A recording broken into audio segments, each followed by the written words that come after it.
सरकार द्वारा किसी तरह का कोई निर्माण बड़ा कराया जाता है, तो अक्सर आपने देखा है कि रोड के किनारे जो किसानों की उपजाऊ भूमि होती है या किसान वहां रहते हैं, उनकी जमीन को लिया जाता है।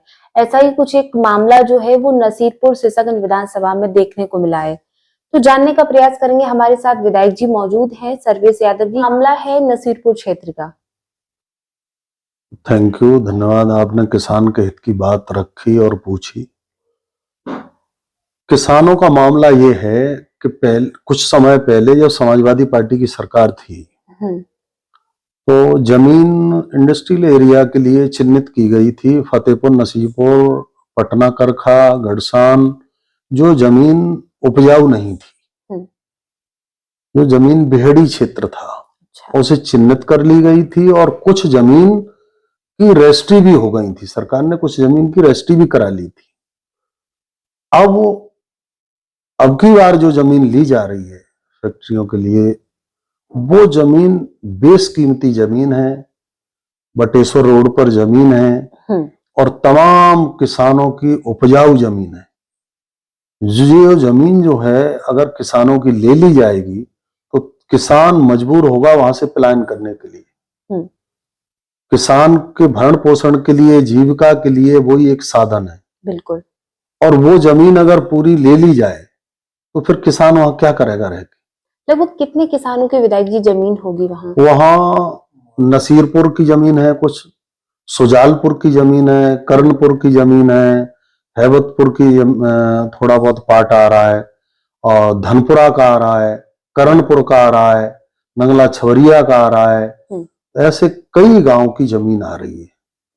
जमीन जो ली जा रही है वो किसी तरह की मुआवजे की बात की जा रही है सरकार द्वारा? मुआवजा की बात तो बाद की है, किसान वो जमीन देने को ही राजी नहीं है, क्योंकि बहुत उपजाऊ जमीन है, बेशकीमती उनकी जमीन है। माननीय आदरणीय राष्ट्रीय अध्यक्ष अखिलेश जी ने जो लखनऊ आगरा एक्सप्रेस से बनाया, उसकी वजह से वो जमीन बेशकीमती हो गई है जी।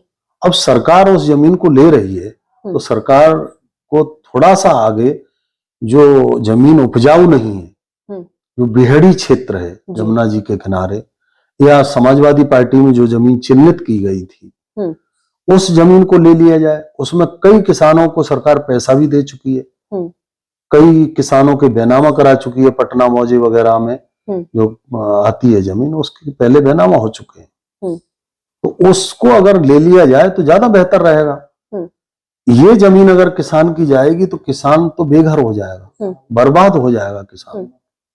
अच्छा, सुनने में ये भी आया है कि किसानों ने अधिकारियों से बातचीत की, घेराव भी किया था, सुनने में आया। किसान धरना देने को मजबूर हैं। उस दिन एसडीएम के ऑफिस का घेराव किया, डीएम साहब के पास जा रहे हैं, मुख्यमंत्री जी के पास भी गए हैं, सब जगह भटक रहे हैं किसान, कहीं राहत मिल जाए। किसान तो हर जगह भटक रहे हैं और कई हजारों हजार किसान भटक रहे हैं। उनकी हम तो ये कहेंगे सबसे कि राजनीति से हटके किसानों की मदद की जाए। किसान की कोई बिरादरी नहीं, किसान की कोई पार्टी नहीं, किसान एक किसान है, अन्नदाता है, वो सबके भरण पोषण की व्यवस्था करता है, सब्जी उगाता है, फल उगाता है, अनाज उगाता है, दूध, सारे काम किसान करता है। और वो एक व्यक्ति विशेष के लिए नहीं करता, किसी एक पार्टी के लिए नहीं करता। तो हम तो यही चाहेंगे कि सारे लोग दलगत राजनीति से हटके किसानों की मदद करें, और अधिकारियों को भी चाहिए कि वो, आखिर ज्यादातर लोग किसान के बेटे हैं, किसान का दर्द समझें, और जो उपजाऊ जमीन है वो किसानों की न ली जाए, और बेहड़ी जमीन, जिस काम में ये जमीन इस्तेमाल की जा रही है उसके लिए बेहड़ी जमीन इस्तेमाल कर ली जाए। अच्छा विधायक जी, आपकी किसी भी अधिकारी से बातचीत अभी हुई है इस मुद्दे पे? हुई है, हमारी किसानों से भी बात हुई और अधिकारियों से भी बात हुई। बात चर्चा में है, बात चल रही है, और किस हद तक बात होगी आगे वो मालूम पड़ेगी। जो है वो कितनी पुरानी है और अब आके ये मुद्दा जो है उठाया जा रहा है? सारे किसानों की पैतृक जमीन है, पुरानी क्या है, जन्मजाति पैतृक जमीनें हैं, पूर्वजों की दी हुई संपत्ति है। कोई ऐसा भी नहीं कि कोई अट्टे पट्टे की जमीन हो, बिल्कुल, वो तो पैतृक संपत्ति है, पैतृक किसानों की जमीन है, बापा दादे की है। बिल्कुल, बहुत बहुत शुक्रिया। तो जैसा आपने सुना, यहाँ के विधायक सर्वेश यादव का कहना है कि जो किसानों की जमीन है वो उपजाऊ भूमि है, किसानों की पैतृक जमीन है, और अगर सरकार उसको लेती है तो मुआवजा दे सही तरीके का। सर्वेश विधायक जी ने कहा है वो पूरी तरह से किसानों के साथ है। खास बात उन्होंने ये भी बोली, किसी भी संगठन, किसी भी दल से हटकर किसान सबसे ऊपर है, किसान की मदद की जाए।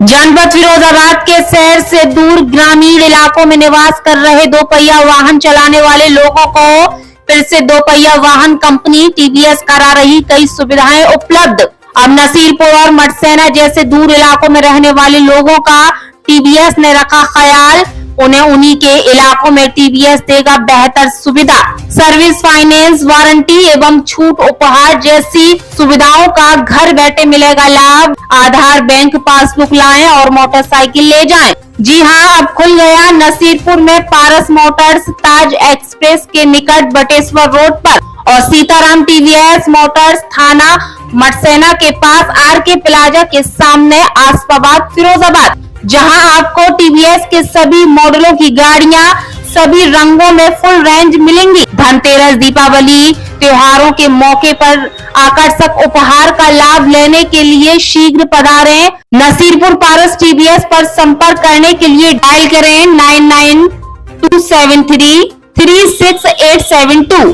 Proprietor Mamta Devi, wife of Dinesh Yadav. वहीं मटसेना में संपर्क करने के लिए डायल करें 9911151032। पारस यादव, गणेश यादव।